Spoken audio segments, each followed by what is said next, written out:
बुलढाणा जिल्ह्यातील मलकापूर शहरालगत असलेल्या वाकोडी ग्रामपंचायत हद्दीतील दलित वस्तीतील रस्ता बांधण्यासाठी आलेल्या निधीतून रस्ता कामाचे बिल काढण्याकरिता मलकापूर पंचायत समितीचे शाखा अभियंता गजानन ठोंबरे यांची अडवणूक करण्यात येत होती।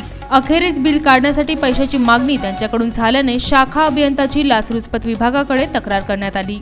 ठरल्यानुसार 7 मार्चला दुपारी 3:30 वाजताच्या सुमारास अभियंता गजानन ठोंबरे हे ग्रामपंचायत सदस्य दीपक गाडे यांच्याकडून 5,000 रुपयाची लाच स्वीकारत असताना त्यांना रंगेहात पकडण्यात आले।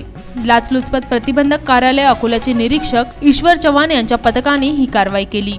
सदर कारवाईने प्रशासकीय वर्तुळात खळबळ उडाली आहे।